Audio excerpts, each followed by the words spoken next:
Students, welcome to Himanshu sir botany question answer series.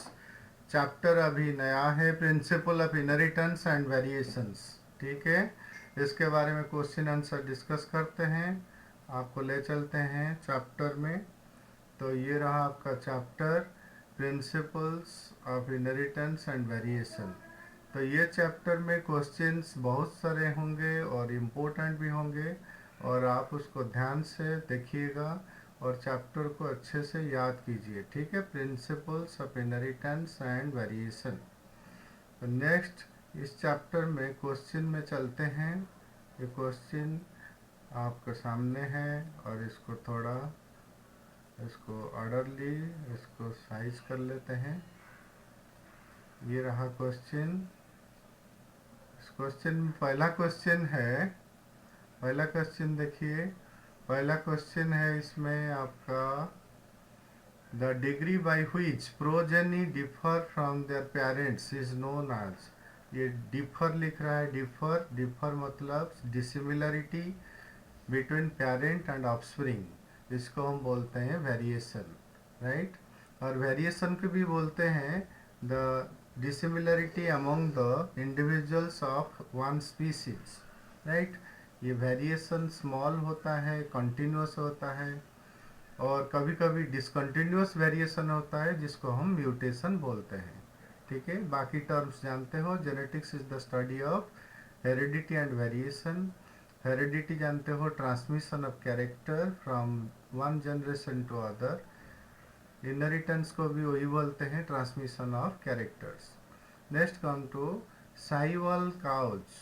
Sahiwal cows of Punjab was developed by, देखो Sahiwal cow एक मतलब develop किया गया था आर्टिफिशियली बाय, देखो आर्टिफिशियल सिलेक्शन और डोमेस्टिकेशन, ये दोनों से। देखो डोमेस्टिकेशन से जर्म प्लाज्म को लेकर आर्टिफिशियली मतलब क्रॉस ब्रीड किया गया था, तो उसमें आपको मिला था Sahiwal cows by artificial selection and domestication, right. Next question में चलते हैं। Which of the following genotype represents heterozygous condition. Heterozygous condition आपको मालूम है, that is dissimilar allelic pair. तो डिसिमिलर यहाँ पर देखो, ये नंबर है dissimilar pair, capital T small T. This is your dissimilar pair, right. तो सिमिलर पेयर को बोलते हैं होमोजाइगस, डिसिमिलर पेयर को बोलते हैं हेटेरोजाइगस। तो नेक्स्ट में चलते हैं क्वेश्चन, इसको पहले क्लीन कर लेते हैं। ये रहा क्वेश्चन आपका। ये क्वेश्चन है, how many true breeding pea plant varieties were selected by Mendel. देखो कितना ट्रू ब्रीड पेरेंट उन्होंने सारे एक्सपेरिमेंट में यूज किए थे। तो 7 कैरेक्टर लिए थे। 7 कैरेक्टर में होते हैं pair of contrasting characters in each character. तो मतलब टोटल ट्रेड्स हो गया 14, मतलब 14 true breeds were considered in the entire experiment by Mendel.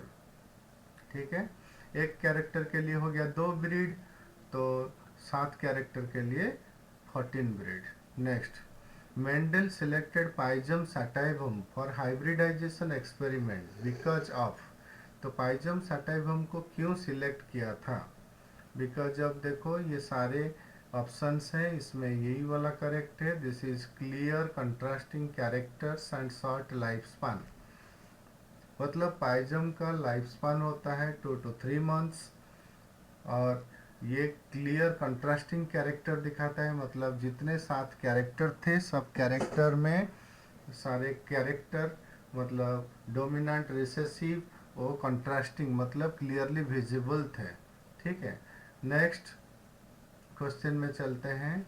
Next question ऐसा है आपका, इसको क्लियर करते हैं।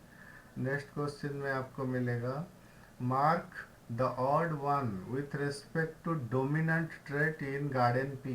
तो आपको डोमिनेंट, रिसेसिव हर कैरेक्टर का मालूम होनी चाहिए।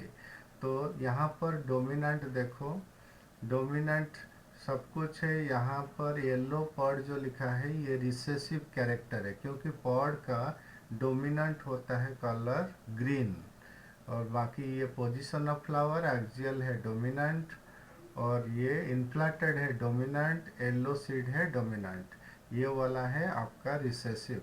सो this one is odd one. Next 7 question में चलो, transmission of genetic character from parents to offspring, ये डेफिनेशन में बता चुका हूँ, this is your heredity.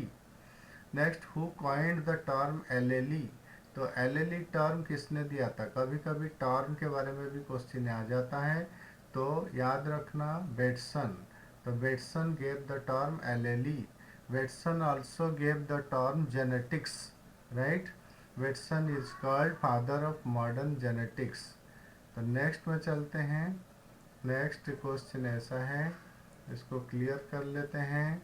Next question आ जाएगा आपका, which of the following trait of garden pea is present on 7th chromosome. तो आपको जो ब्लिक्स्ट दिए थे, ब्लिक्स्ट दिए थे, which character on which chromosome, वो वाला आपको याद करना है, ठीक है।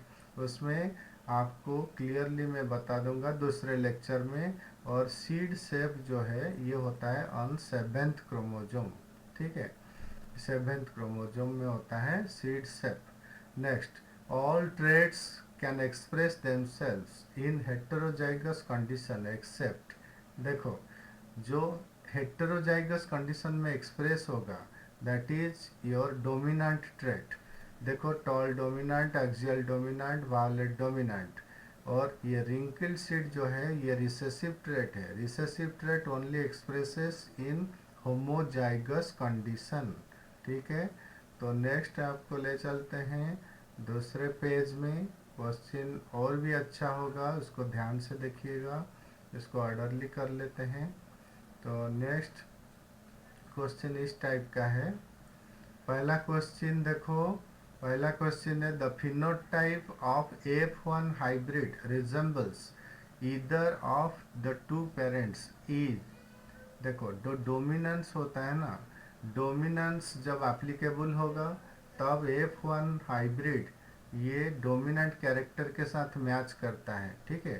So that means when there is the application of dominance, law of dominance when applicable, F1 hybrid resembles either of the two parents, मतलब डोमिनेंट पेरेंट के साथ ये मैच करेगा।